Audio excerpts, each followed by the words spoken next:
आमचे नवनवीन व्हिडिओ पाहण्यासाठी अनाथांची माऊली या यूट्यूब चॅनलला सबस्क्राईब करा आणि बेल आयकॉनला दाबायला विसरू नका. लागली तर दिवसभर चाललेलं लेकरू आहे, आता त्याला कष्ट द्यायचे नाही. किती त्रास द्यायचा माझ्या श्रावणाला,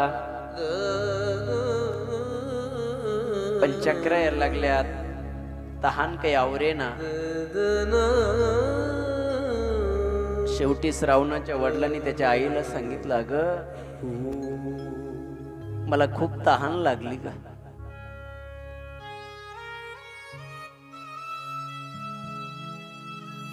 ती म्हणायला लागली, थांबा मी माझ्या श्रावणाला. नको नको नको, श्रावणाला आता सांगू नको.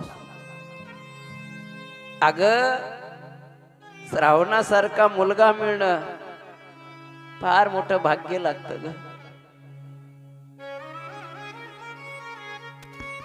आपल्या श्रावणाच्या अंगावर, खांद्यावर लहानपणापासून, जन्मापासून आपल्याला सांभाळायची जिम्मेदारी आली आहे. दिवसभर चाललं ग माझं लेकरू, नको सांगू त्याला. त्याने सांगितलं, हो पण रात्र झाली आहे, तुम्हाला भूक लागली ना, तहान लागली ना, असं किती वेळ थांबता.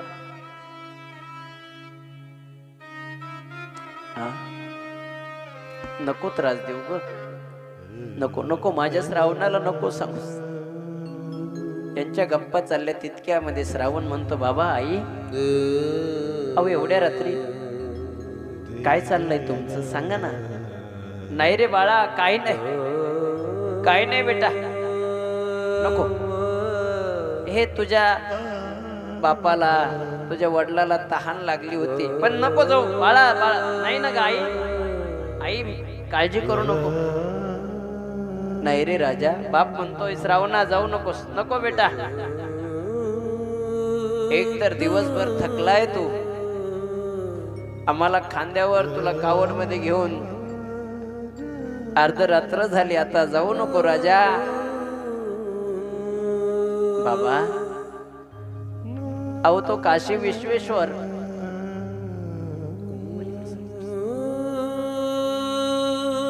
तो काशी विश्वेश्वर आपली संरक्षा करायला तयार आहेत ना. आणि मी जर तुम्हाला पाणी नाही पाजायचं तर काय. आलोच बाबा मी घेऊन. ए आई, बाबाला धीर दे, मी आलोच घेऊन. नको बाळा, बाळा नको, नको रे. आणि म्हणून झारी घेतलेली आहे, पाणी पाहत पाहत पाहत निघालेला आहे. इकडे तिकडे, इकडे तिकडे पाणी पाहतोय. रात्र आहे.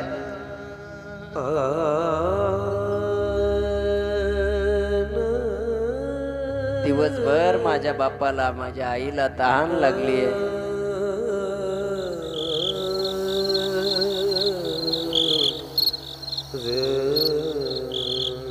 पण माझे बाप, माझी आई म्हटली नाही.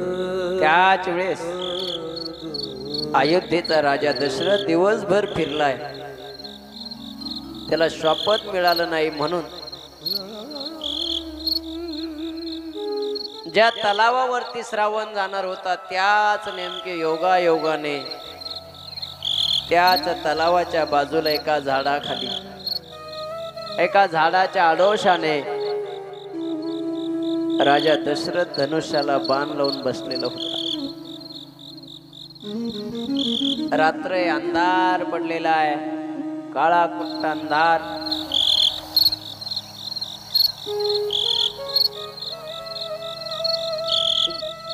आणि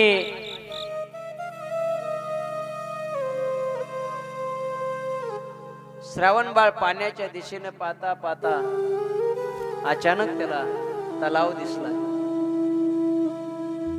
तलाव दिसल्यानंतर त्यानं बघितलं आणि त्या तलावामध्ये झारी बुडायला लागलेला आहे.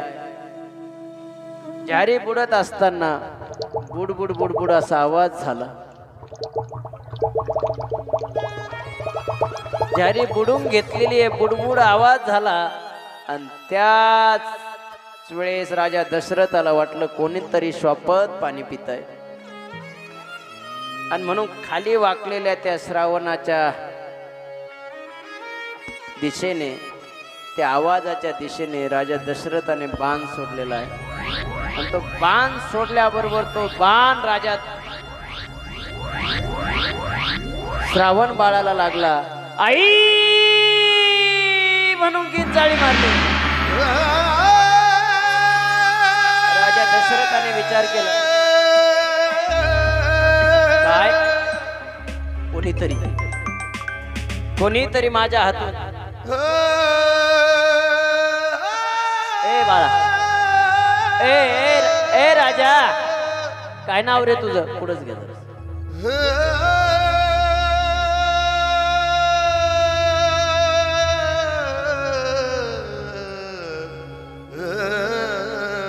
त्याला पकडलेलं आहे, मांडीवर घेतलंय. ए बालका, अरे एवढा तेजस्वी बालक राजा दशरथाने त्याच्या हृदयाला लागलेला बाण काढलेला आहे.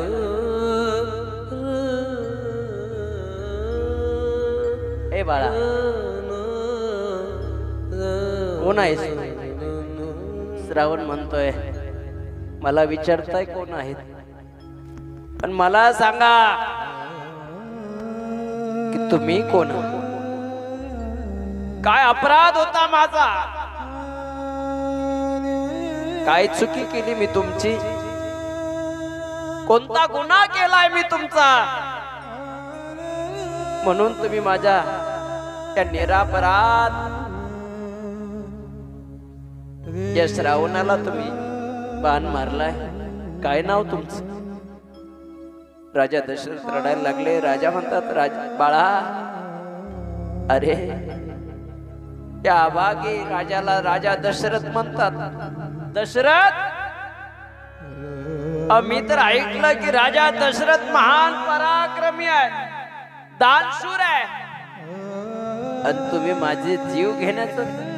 नाही बाळा, बाळा, हा उद्देश नव्हता. राजे, तुम्हाला खरं सांगू, राजा खरे सांगू तुम्हाला,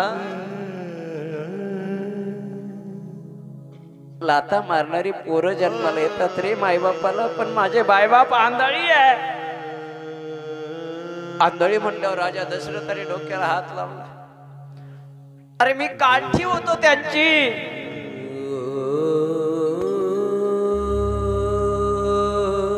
माझ्या बाप्पाला तहान लागली रे, माझ्या आईला तहान लागली होती. दिवसभर माझी आई मायबाप काही म्हणले नाही रे.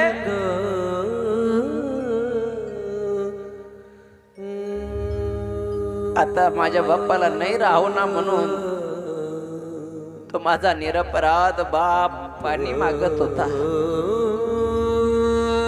त्याला पाणी पाजण्यासाठी मी आलो होतो. जाऊ दे, आता जे व्हायचं ते झालंय. राजा, आता मी मरणार आहे. नाही नाही नाहीच राहू ना, असं नाही. राजा, तुझा बाण लागलाय, आता देह तर जाणारच आहे, प्राण तर जाणारच आहे. एक इच्छा आहे मरायच्या. सांग श्रावणा, सांग. वचन दे राजा. वचन देतो. काय पाहिजे? माझी आई आंधळी आहे, माझे वडील आंधळे आहे, तहान लागते आहे. तिकडे झाडा खाली बसलेले आहे बघ, त्यांना पाणी पाजल्याशिवाय राहू नकोस. त्यांना पाणी पाज. आणि एक लक्षात ठेव, माझा आवाज ओळखतील रे ते. जोपर्यंत माझा बाप, माझी आई पाणी पिणार नाहीत, तोपर्यंत तोंडातून एक शब्द काढू नकोस, नाही तर ते पाणी पिणार नाही रे. पाणी पिणार. राजा वचन द्या, वचन दिलं राजा येतो आता असं म्हणून श्रावणाने प्राण सोडला. शर्याला आला धामुनी काळ विभला श्रावण बाळ शर आला आला धामुनी काळ विभला श्रावण बाळ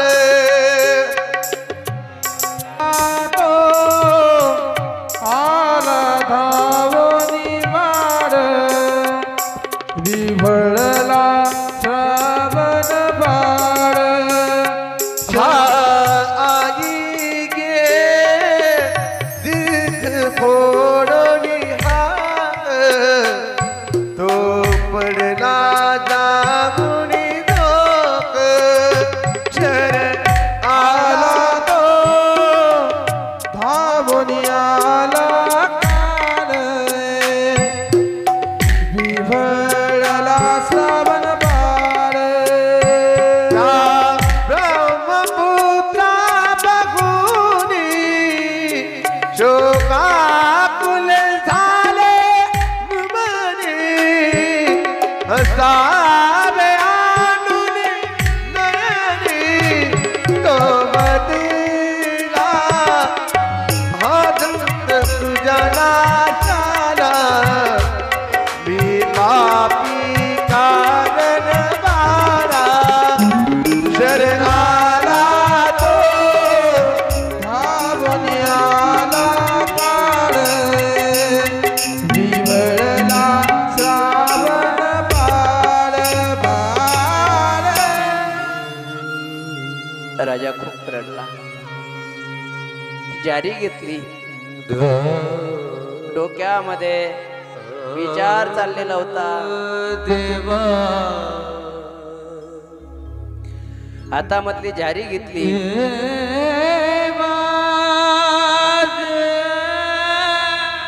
इकडे तिकडे पाहून राजा चाललेला आहे. जिथे मायबाप होते श्रावणाचे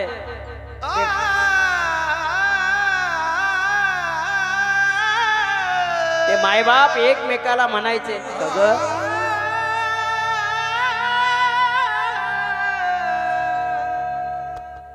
एवढं रात्र झालीये अजून श्रावण आला नाही. काही श्वापद वगैरे असतात ग आपल्या श्रावणाला, काही श्वापदानं काही असं बोलू नका हो, असं अभद्र बोलू नका. आपल्या श्रावणाला काही होणार नाही. तो काशी विश्वेश्वर त्याचं रक्षण करेल. तितक्यामध्ये पाय टाकत टाकत पायाचा आवाज ऐकला. राजा दशरथ पाय टाकत आले, पायाचा आवाज ऐकला. आला बाळा देवा श्रावणा आला. आला का श्रावणा? एक नाही दोन, बोलत का नाही रे राजा? काय झालं? आमच्यावर रुसला का? जसं जसं श्रावण बाळाचे आई वडील बोलायचे राजा दशरथाला पान टोचल्यासारखं व्हायचं. आम्ही एवढ्या रात्री तुला पाठवलं राजा म्हणून रागावला का रे आमच्यावर?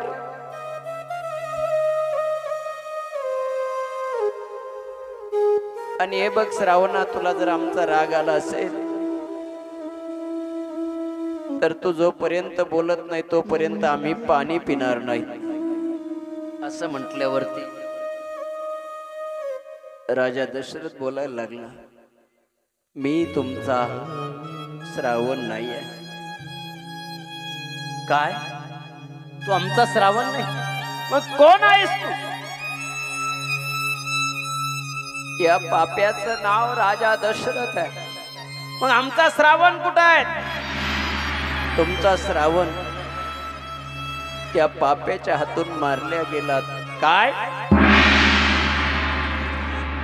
श्रावण मारल्या गेला? अरे राजा चांडाळा, माय बापाच्या कंबरड्यात लात घालणारे माप लेकर तयार होतात रे. पण आमची हाताची काठी आमचा श्रावण बाळ तुम्ही केलाय. आता आम्ही जगून तरी काय फायदा. नाही नाही महाराज असं करू. पण एक लक्षात ठेव, श्रावण बाळाच्या वडिलांनी आईने शाप दिलाय. राजा,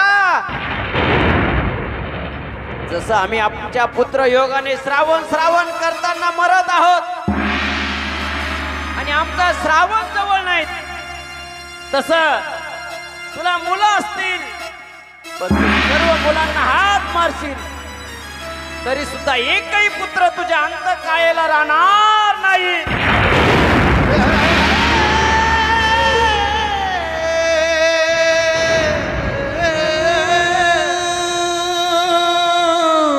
आणि आई वडिलांनी आपला प्राण त्याग करून टाकलेला आहे. प्राण त्याग. राजा दशरथ जड अंतःकरणाने अयोध्येला निघालेले. तिघांचाही अंत्यसंस्कार केला चरवीच्या तीरावरती. आपल्या पाल्याच्या उज्ज्वल भविष्यासाठी आजच आपला प्रवेश निश्चित करा.